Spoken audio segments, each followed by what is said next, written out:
Y otra de las secciones que deberíamos haber tenido en nuestro programa de ayer aquí en Hoy por Hoy Guadalajara es ese rincón de la efeméride.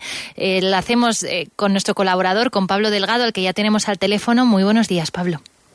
Buenos días, Rebeca. Hola, buenos días. ¿De qué nos vas a hablar hoy? ¿Cuál es la fecha que vamos a conmemorar? Hoy, 13 de octubre, vamos a hablar del Día Mundial que se celebra, que se conmemora, es el Día Mundial de la Trombosis. La trombosis no es una enfermedad como tal, es una obstrucción de los vasos sanguíneos debido a la coagulación de la sangre que pierde liquidez. Y bueno, dentro de la historia de la medicina, su descubrimiento y su tratamiento sin duda ha marcado la historia. ¿Y a qué se debe que se celebre hoy y no otro día? Pues la fecha del 13 de octubre corresponde al nacimiento del médico, del investigador que lo descubrió, que era un prusiano, alemán, Rudolf Virchow, un médico muy importante en esta historia de la medicina, que dentro de la historia de la medicina de las enfermedades se estudia bastante, es una rama muy importante y en el contexto actual pues más, ¿no? Este hombre descubrió la fibrina, es la proteína responsable de que se formen los coágulos, no siempre obstruyendo los vasos sanguíneos, sino pues cuando se hace una herida, pues es lo que el cuerpo envía para curarse.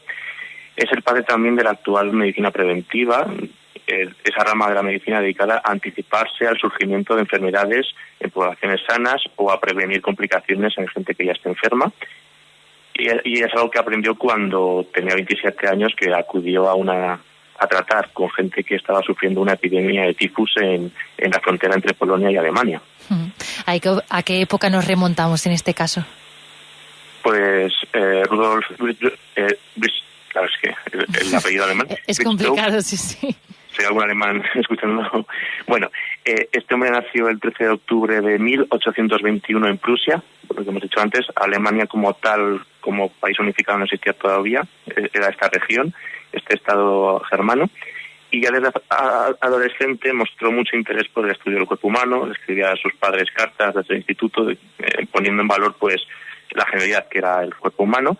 Consiguió una beca y entró a estudiar en la Universidad de Berlín, siendo discípulo también de un médico muy importante, Johannes Müller, que hizo adelantos muy importantes en el estudio de la fisiología y la relación de esta parte de medicina con el sistema nervioso. Tuvo discípulos muy importantes.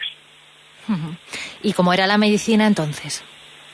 Pues era algo, como hemos puesto este ejemplo, a lo que se acudía, cuyo estudio se adquiría pues por becas, ¿no? No todo el mundo podía acceder a medicina de una manera tan generalizada como hoy, ni muchísimo menos. Existía la teoría del equilibrio de los humores, ¿no? De que el cuerpo humano tiene humores, y cuando un humor está tiene más presencia que otro, pues hay que equilibrarlo, ¿no? De ahí las famosas sangrías que se hacían, las sanguijuelas para chupar sangre y tratar de equilibrar. Esto era la medicina entonces, pero bueno, se estudiaba, el siglo XIX es muy importante porque nos encontramos con el gran boom de las ciencias en general, ¿no? La idea de probar, experimentar, establecer leyes, en fin, es el siglo de Darwin, es el siglo también de Freud, etcétera. Todas las ciencias de éxito van a sufrir un gran cambio, una gran crisis, y dentro de la medicina pues la dermatología, la etiología, que es la parte de la medicina que estudia la causa de las enfermedades, la bioquímica, la epidemiología, de la cual estamos oyendo tanto hablar últimamente. Se empiezan a utilizar técnicas como la anestesia y vacunas como la que empleó Pasteur contra la rabia. Y, en fin, nos encontramos con muchos investigadores que van a marcar la historia de la medicina y, por tanto, la historia de la humanidad. Y en el caso de nuestro protagonista de hoy, ¿cómo fue el trabajo de Rudolf Virchow? Este hombre tenía una máxima, en latín es omnis cellula ex cellula, significa que toda célula proviene de otra célula, y esta premisa es muy importante porque busca rastrear el origen de la enfermedad, ¿no? También, en fin, las células, hoy todos sabemos, no por la educación y tal, que los seres vivos estamos formados de células. Ya se habían ido descubriendo las partes, ¿no? El núcleo, el citoplasma, etcétera. Sin embargo, lo que Virchow establece es muy importante, y es que los seres vivos estamos formados por células y, por tanto, ahí podemos encontrar muchísimas cosas, nuestra información genética, y por supuesto también las enfermedades, ¿no?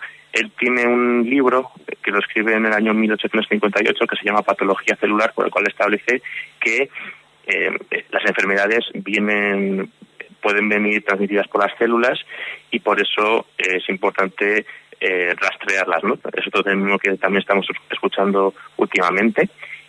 Y bueno, frente a ese imperio absolutista de los humores que hemos dicho antes, que es lo que regía los cuerpos, pues él establece que las células pues son la verdadera sociedad, ¿no? Es lo que de verdad existe, y que las enfermedades son, digamos, ejércitos que vienen a invadirnos, y ponemos ese ejemplo de sociedad, y la sociedad pues tiene sus propias clases, como por ejemplo los leucocitos, ¿no? La policía, para enfrentar a ese ejército que viene a invadirnos. Y bueno, también fue diputado durante 13 años en la unificada Alemania e impulsó políticas muy importantes sanitarias, como por ejemplo el alcantarillado de Berlín o creación de instituciones de investigación. Y aún así no llegó a recibir el Nobel de Medicina, ¿no? Pues fue candidato en el año 1902 junto a Ramón y Cajal. Sin embargo, ninguno lo recibe. De hecho, él falleció ese año y Ramón y Cajal lo recibe 4 años después. A quien se lo dieron aquel año de 1902 fue Arnold Ross, un británico que que descubrió que la malaria se transmitía por un mosquito. En este caso, entonces, era también un descubrimiento muy importante, ¿no? Se merecía. Efectivamente. Genial, pues muchísimas gracias, Pablo, por habernos acompañado en este espacio del Rincón de la Efeméride, en el que hemos hablado hoy del Día Mundial de la Trombosis en este martes 13 de octubre. Muchísimas gracias por haber estado con nosotros. A vosotros, muchas gracias. Hasta pronto. Hasta pronto.